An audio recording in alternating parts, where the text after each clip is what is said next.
देखो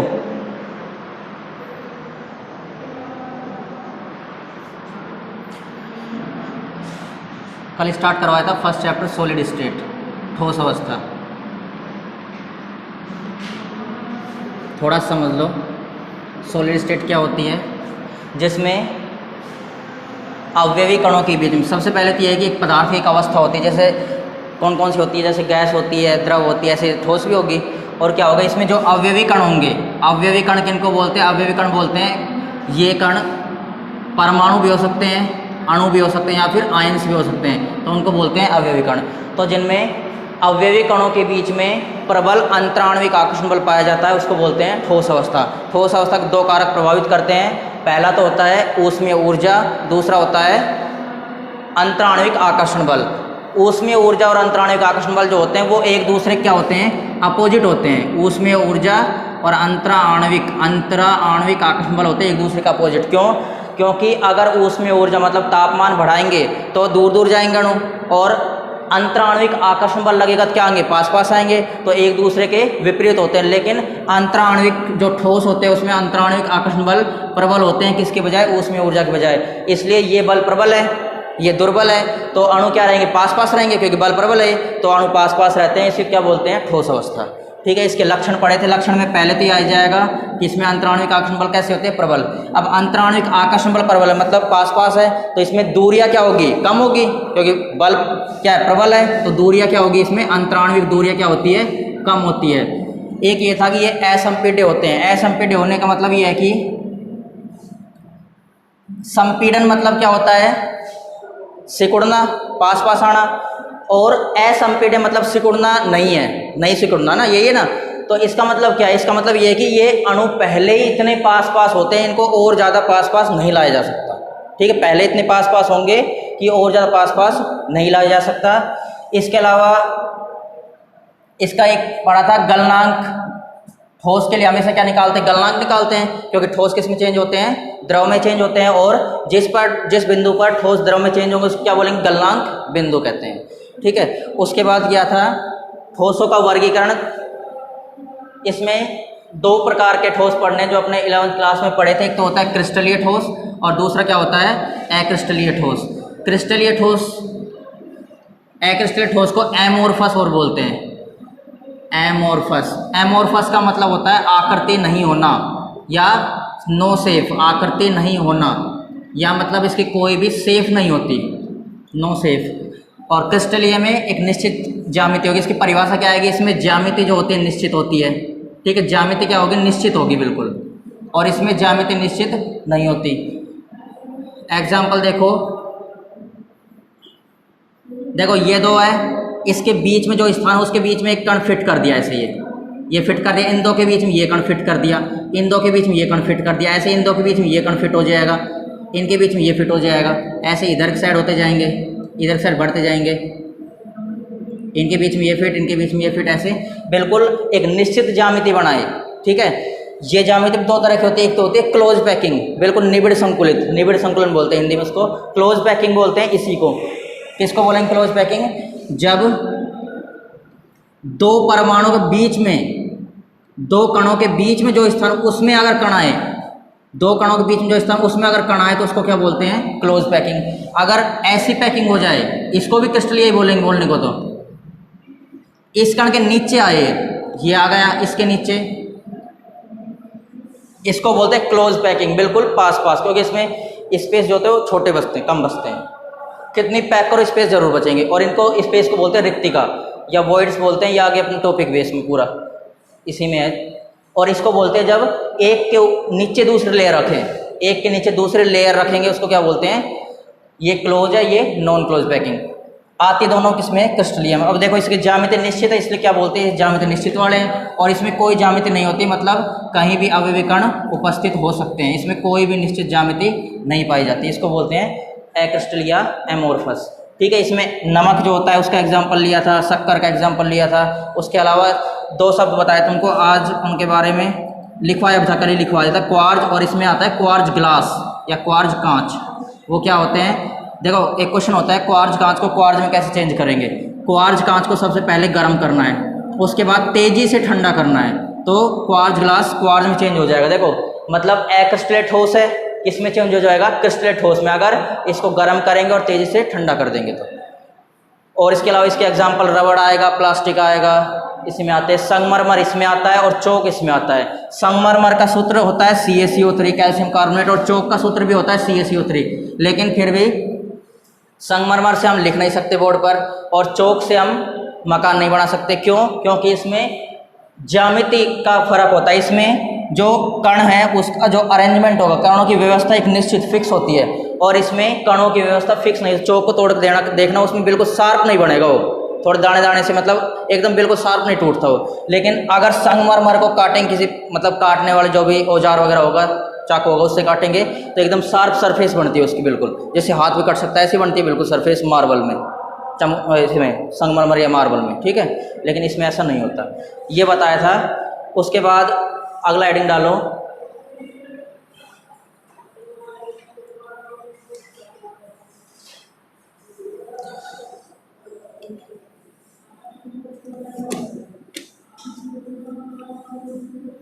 क्रिस्टलों के गुण, क्रिस्टलीय ठोसों के गुण,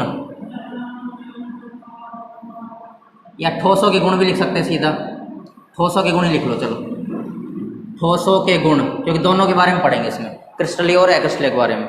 ठोसों के गुण,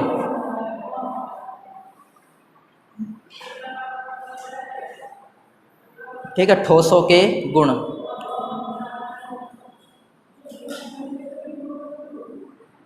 देखो इसमें फर्स्ट गुण पढ़ना है आकार व आयतन, समझ लो पहले फिर लिखना, आकार व आयतन।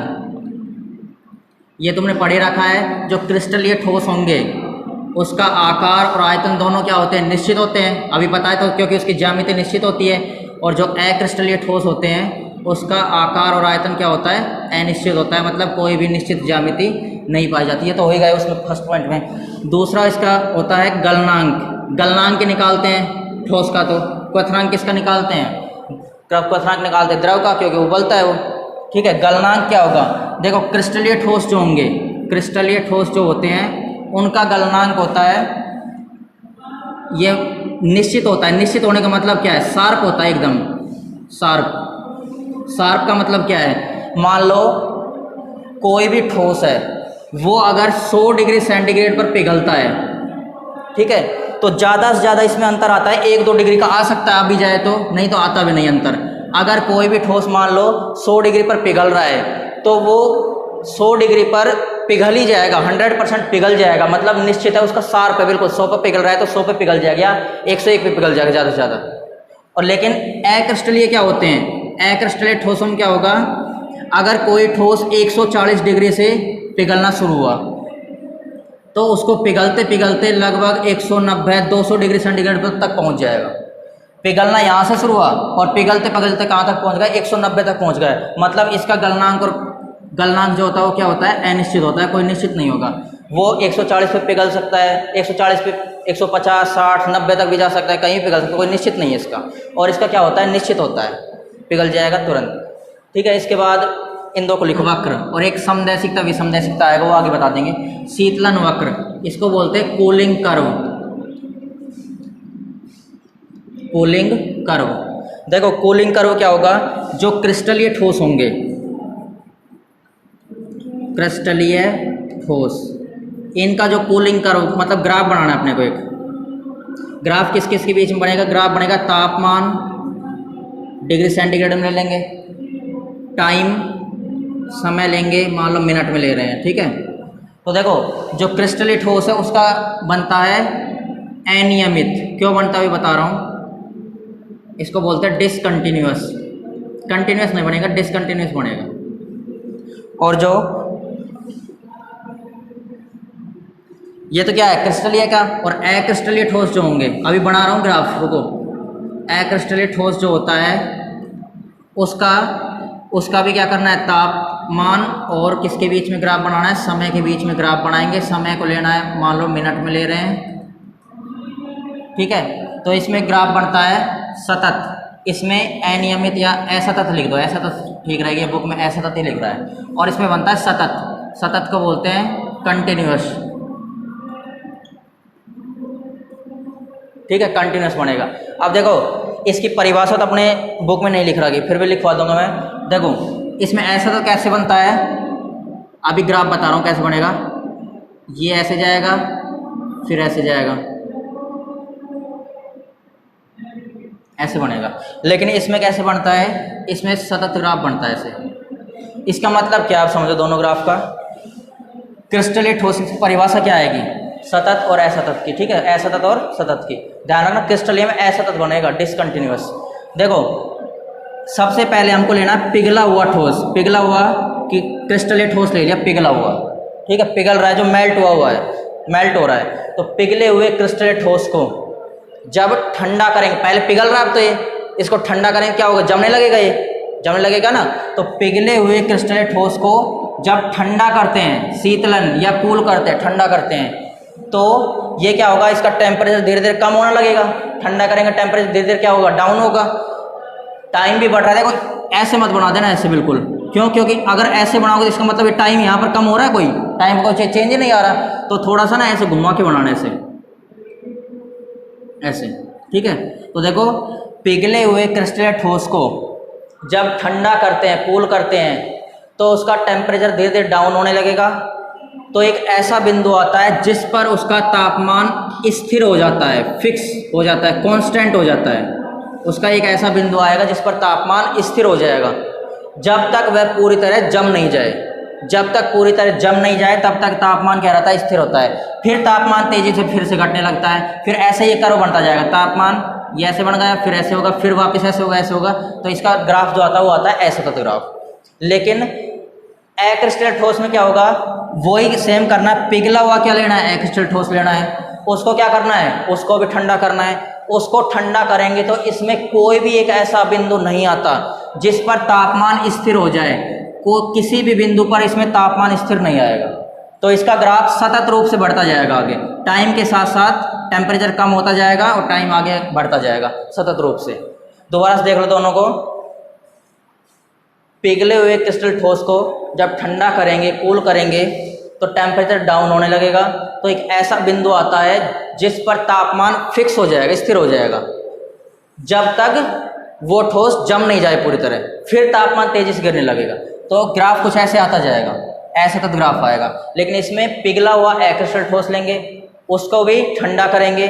ठंडा करेंगे तो उस तापमान कम होता जाएगा, लेकिन इस तापमान में कोई भी ऐसा बिंदु नहीं आता जिस पर तापमान स्थिर हो जाए, फिक्स हो जाए।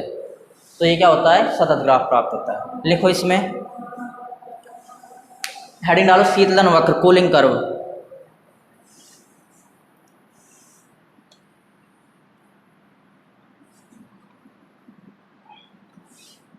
एक काम करना, ऐसे बना लो तुम, यहां लिख लो क्रिस्टलीय ठोस, उधर लिख लो अक्रिस्टलीय ठोस। एक तरफ क्रिस्टलीय ठोस लिख लो, दूसरी तरफ लिख लो अक्रिस्टलीय ठोस, या सीधी परिभाषा लिख लो, कैसे कोई दिक्कत नहीं होगी।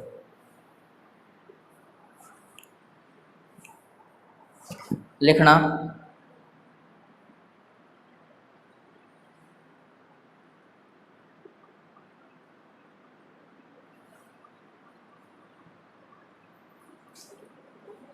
लिखो क्रिस्टलीय ठोसों के शीतलन वक्र। क्रिस्टलीय ठोस हम लिखना, क्रिस्टलीय ठोसों के शीतलन वक्र असतत प्राप्त होते हैं, असतत प्राप्त होते हैं।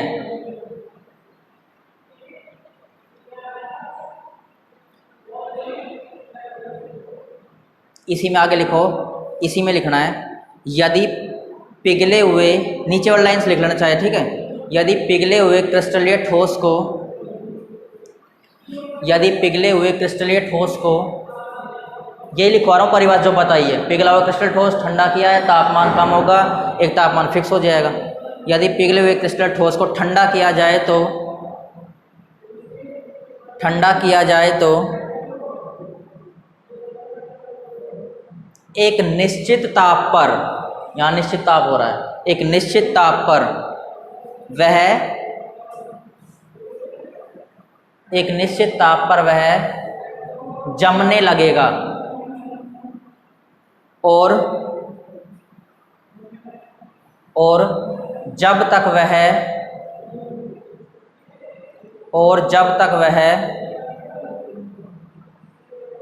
पूर्णतः जम नहीं जाता, ताप स्थिर रहता है। ठीक है, ताप स्थिर रहता है, स्थिर रहेगा ताप जब तक पूर्णतः जम नहीं जाएगा, यहाँ स्थिर रहता है। और फिर ताप घटने लगता है,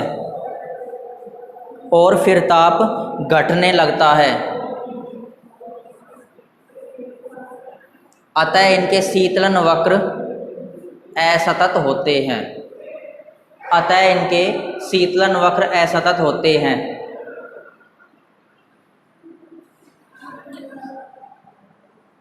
ये डायग्राम बना लो नीचे, ये वाला क्रिस्टल, ये वाला बना लो और लिख लेना यहाँ असतत और ब्रैकेट में लिख लेना डिसकंटिन्यूअस, ये भी लिख लेना। ठीक है, बनाओ इसको।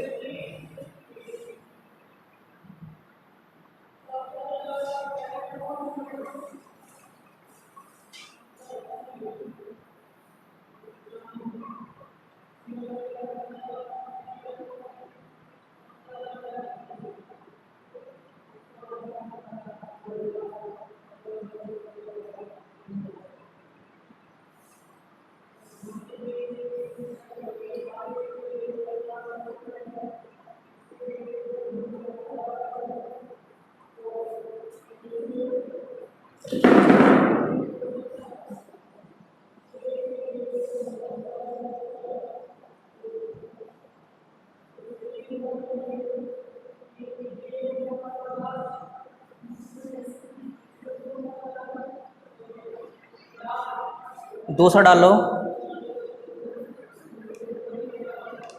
दूसरी साइड डालो क्रिस्टली एक्रिस्टलेट ठोस, लिखो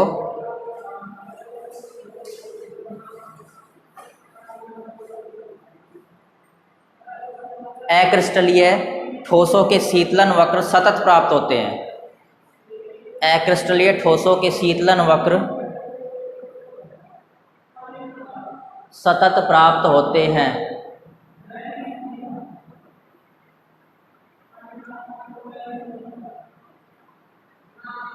इसी में ही अगली लाइन्स लिख लेना, यदि पिघले हुए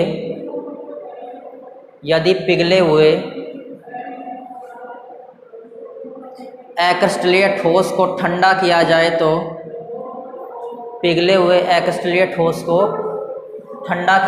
तो उसका ताप लगातार कम होता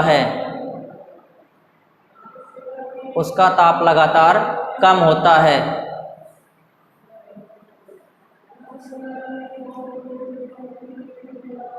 और ऐसा कोई बिंदु नहीं आता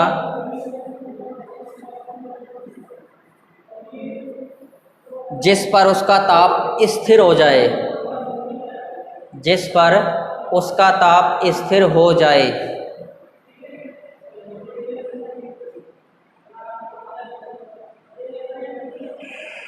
अतः इनके शीतलन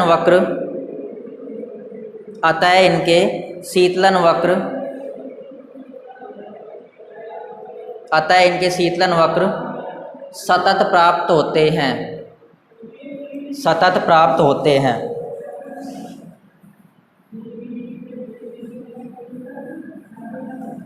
ये बना लो।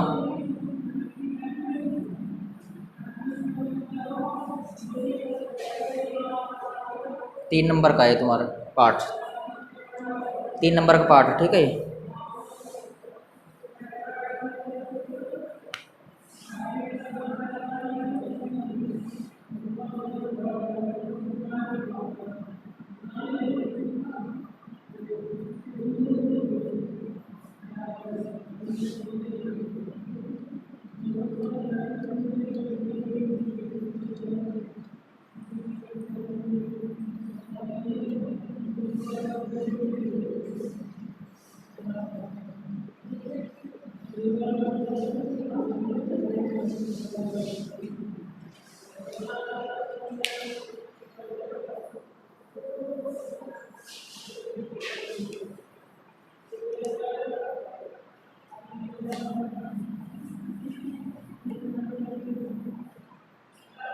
चौथा देखो समदैशिकता एवं विषमदैशिकता। इसको देखो पहले, समदैशिकता क्या होती है और विषमदैशिकता क्या होती है।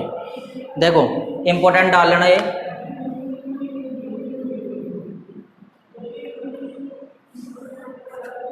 देखो ठोसों के कोई भी भौतिक गुण, जैसे अपवर्तनांक होता है, अपवर्तनांक, रिफ्रैक्टिव इंडेक्स बोलते हैं, फिजिक्स में पढ़ते हो ना अपवर्तनांक, मतलब किसी भी, मान लो लाइट है, उसको किसी भी मीडियम से पास करवाएंगे तो उसकी डायरेक्शन चेंज हो जाती है, उसको क्या बोलते हैं, अपवर्तनांक। या फिर मान लो प्रतिरोध है, यह भी भौतिक गुण है इसका। या फिर चालकता है, ऊष्मा चालकता है।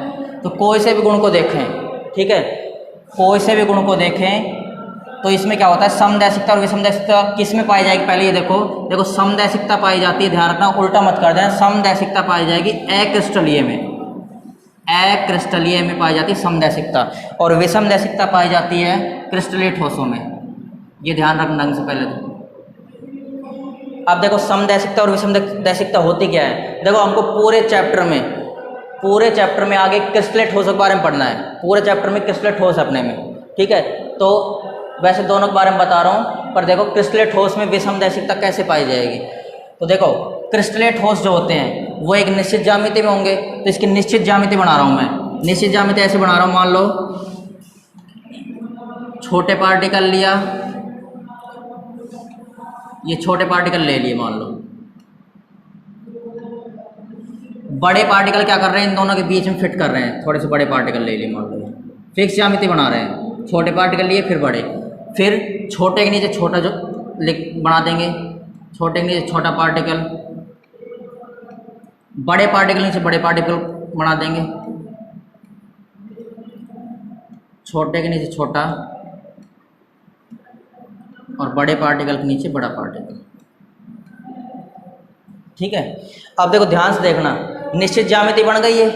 अब देखो किसी भी डायरेक्शन में जाके देख लेना, किसी भी दिशा में जाके देख लेना, किसी भी दिशा में, मान लो हम इस दिशा में जा रहे हैं, मान लो ये दिशा में जा रहे हैं, ए से बी, ये दिशा ली हमने, ध्यान रखना अपवर्तनांक देख रहे हैं, किसी भी दिशा में जाने पर उसकी प्रॉपर्टी चेंज हो जाएगी, मतलब किसी भी मीडियम में से गुजारेंगे तो देखो ए से बी की साइड जा रहे हैं, ये हमने एक लाइन बना दी ए से बी की साइड। तो अब ध्यान से देखना, इस लाइन के दोनों ओर अलग अलग पार्टिकल, देखो इधर ये पार्टिकल आ रहे हैं, इन पार्टिकल का सामना करना पड़ रहा है, और इधर की साइड इन पार्टिकल सामना करना पड़ रहा है। इसको छोड़ो, अब दूसरी लाइन खींच दो, मान लो मैं टेढ़ी लाइन खींच रहा हूँ एक, मान लो ये लाइन खींच दी, ये जा रहा है सी से डी की साइड। अब ध्यान से देखना, इसमें तो कैसे पार्टिकल आए थे, इधर सारे बड़े पार्टिकल, इधर सारे छोटे पार्टिकल। इस वाले में देखो बड़ा छोटा, बड़ा पार्टिकल, छोटा पार्टिकल, बड़ा पार्टिकल, छोटा पार्टिकल अलग अलग आ रहे हैं। तो दिशा जैसे ही चेंज की, ये दिशा ली, फिर ये दिशा जैसे ही चेंज की, तो बताओ इसमें इसका गुण भी अलग हो गया, मतलब इसमें क्या पाई जा रही है, विषमदैशिकता। इधर जाएंगे तो अलग, इधर जाएंगे तो अलग हो रहा है, इसको क्या बोलते हैं, विषमदैशिकता का गुण, ठीक है। अलग अलग मिल रहा है ना, इधर जाएंगे देखो इधर साइड सेम कण है, इधर साइड सेम कण है, लेकिन इस वाले डायरेक्शन में जाएंगे तो इधर देखो ये वाला कण है बड़ा, फिर छोटा, फिर बड़ा, फिर छोटा कण, लेकिन इसमें ऐसा नहीं था। तो डायरेक्शन चेंज करने पर इनके गुण भी चेंज हो रहे हैं, इसको बोलते हैं विषमदैशिकता। एग्जाम्पल और बताऊंगा अभी तुमको। और देखो समदैशिकता क्या होती है। अब समदैशिकता किस में पाई जाती है, पहले समदैशिकता पाई जाती है एगस्ट्रली में। एगस्ट्रली में कोई निश्चित ज्यामिति होती नहीं है, तो एगस्ट्रली ज्यामिति ये है, कोई निश्चित ज्यामिति नहीं है एगस्ट्रली में, कहीं भी कण उपस्थित हो सकते हैं, कोई निश्चित ज्यामिति नहीं है। और ये छोटे कण लगा दिए, एग्जाम्पल समझ में आएगा ढंग से, और कहीं भी कण उपस्थित है इसके, ठीक है। अब देखो किसी भी दिशा में जाओ, किसी भी दिशा में जाओ, हमको हर तरफ एक जैसा लगेगा। कैसे, जैसे मान लो 2 शादियाँ अटेंड की हमने, एक शादी में क्या है, एक शादी में तो जेंट्स एक साइड बैठे हैं, लेडीज एक साइड बैठी और बच्चे एक साइड बैठे हैं, ठीक है। दूसरे मतलब फिक्स एक व्यवस्था से बैठे हैं, जेंट्स एक साइड, लेडीज एक साइड और बच्चे एक साइड। लेकिन दूसरी शादी में ऐसा हो रहा है कि कोई भी व्यवस्थित नहीं है, मतलब लेडीज भी दिख रही है हर जगह, जेंट्स भी दिख रहे हैं, बच्चे भी दिख रहे हैं हर जगह, ठीक है। तो ध्यान से देखना, इसमें ज्यामिति निश्चित है, मतलब एक साइड जेंट्स को बैठाया है, एक साइड लेडीज को, एक साइड बच्चों को, बिल्कुल ज्यामिति निश्चित बनाई है। तो उसकी कोई सी भी दिशा में देख के देख लो, इधर देखेंगे तो हमको क्या दिखेंगे, जेंट्स दिखेंगे, इधर देखेंगे लेडीज दिखेगी, इधर देखेंगे बच्चे दिखेंगे, तो हर डायरेक्शन में चेंज होगा, चेंज होएगा ना हर डायरेक्शन में। इधर जेंट्स ही दिख रहे हैं स्पेशल, इधर लेडीज, इधर बच्चे दिख रहे हैं। लेकिन अगर एक्चुअली हम देखेंगे मतलब दूसरी शादी जिसमें बच्चे क्या है, बच्चे हो जेंट्स लेडीज सब फैले हुए हैं, मतलब कोई निश्चित ज्यामिति में नहीं है, कोई निश्चित खड़ा नहीं है। इधर देखेंगे तब भी हमको तीनों दिखेंगे, इधर देखेंगे तब भी तीनों दिखेंगे, और इधर देखेंगे तब भी तीनों दिखेंगे। मतलब क्या है कि हर डायरेक्शन में हमको एक जैसा दिख रहा है, मतलब कैसा दिख रहा है, समान दिख रहा है। इसको क्या बोलते हैं, समदैशिकता। ठीक है, हर डायरेक्शन हमको क्या दिखेगा, एक समान दिखेगा, उसको क्या बोलेंगे, समदैशिकता। तो क्रिस्टलीय ठोसों में पाई जाएगी विषमदैशिकता, क्योंकि ज्यामिति निश्चित हो, हर डायरेक्शन देखने पर अलग अलग गुण आएंगे। ठीक है, अलग अलग आ रहे हैं ना, अलग अलग, यहाँ पर स्पेशल जेंट्स दिख रहे हैं, लेडीज दिख रही है। लेकिन अक्रिस्टलीय ठोसों में कोई भी निश्चित नहीं है, कोई सी भी डायरेक्शन में देख लो, चाहे इधर देख लो तो तीनों दिखेंगे, बच्चे भी दिखेंगे, जेंट्स भी लेडीज भी, इधर देख लो तो भी और इधर देख लो तो भी। तो इसमें समान रूप से दिख रहा है हर साइड, तो क्या होगी, समदैशिकता। इसमें अलग अलग डायरेक्शन में अलग अलग दिख रहे हैं, तो क्या बोलते हैं, विषमदैशिकता। ठीक है, लिखो, क्रिस्टलीय ठोसों में, क्रिस्टलीय ठोसों में विषमदैशिकता का गुण पाया जाता है, जबकि क्रिस्टलीय ठोसों में विषमदैशिकता का गुण पाया जाता है, जबकि अक्रिस्टलीय ठोसों में, जबकि अक्रिस्टलीय ठोसों में समदैशिकता का गुण पाया जाता है, समदैशिकता का गुण उपस्थित होता है, पाया जाता है।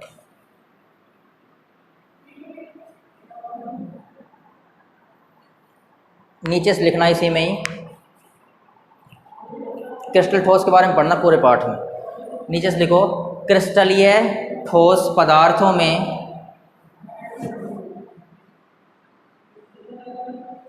क्रिस्टलीय ठोस पदार्थों में, इसको तो बनाना ही नहीं है,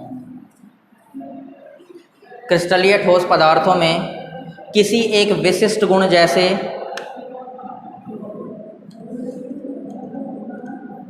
किसी एक विशिष्ट गुण जैसे अपवर्तनांक या, ये लिख लो, लिखना चाहो नहीं कोई फर्क नहीं पड़ रहा, या प्रतिरोध या चालकता, या प्रतिरोध या चालकता का मान अलग अलग दिशाओं में, का मान अलग अलग दिशाओं में अलग अलग प्रेक्षित होता है या दिखाई देता है, अलग अलग दिशाओं में अलग अलग प्रेक्षित होता है या दिखाई देता है, एक ही बात हो, जिसे क्या बोलते हैं, विषमदैशिकता कहते हैं। अगर समान दिखाई दे तो उसको समदैशिकता बोल देंगे, जिसे विषमदैशिकता कहते हैं।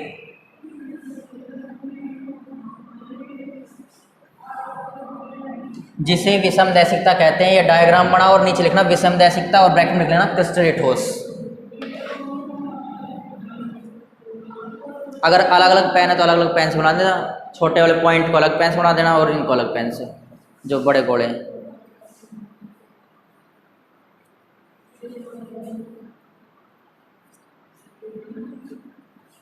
ये हमारे गुण हो गए सारे खत्म ठोसों के।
हेडिंग लिख लेना आगे, विभिन्न बंधन बलों, या फिर ये लिख सकते हो कि अंतराण्विक आकर्षण बलों के आधार पर क्रिस्टलीय ठोसों का वर्गीकरण, या सीधा ये लिख दो चाहे क्रिस्टलीय ठोसों का वर्गीकरण, आगे एक लाइन लिख देंगी किसके आधार पर बांटा गया है, अंतराण्विक आकर्षण बलों के आधार पर। ये हेडिंग डाल दो, विभिन्न लिख रहा था क्या, ये कर लो फिर, कर क्वेश्चन भी लिखवाएंगे बाद में, ये कर लो फिर। क्या है कि इनमें से भी क्वेश्चन है उसमें कुछ, इस वजह से ये पहले करवा रहा हूँ, क्वेश्चन बाद में करवाऊंगा। विभिन्न बंधन बलों ब्रैकेट में का अंतराण्विक आकर्षण बलों के आधार पर ठोसों का वर्गीकरण। क्या 2-3 लाइन छोड़ दे बस उसके, 2 या 3।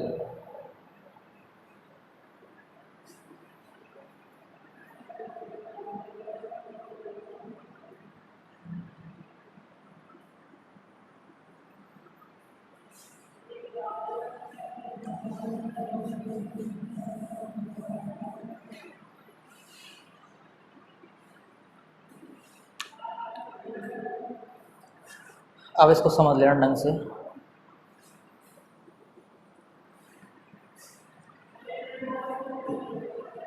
देखो सबसे पहले वर्गीकरण किस आधार पर किया गया है, वो आधार है अंतराण्विक आकर्षण बल। अंतराण्विक आकर्षण बल, ठीक है। पहले 3 लाइन वैसे लिख भी दी इसमें कि अंतराण्विक आकर्षण बलों के आधार पर इसका वर्गीकरण है क्रिस्टलीय ठोसों का, ठीक है। इस आधार पर ये 4 प्रकार के होते हैं। कौन कौन से 4 प्रकार है? पहला प्रकार होता है इसका आणविक ठोस,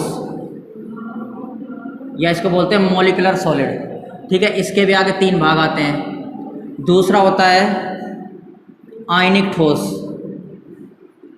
क्वेश्चन आते हैं इनमें से। तीसरा होता है धात्विक ठोस, मेटेलिक सॉलिड,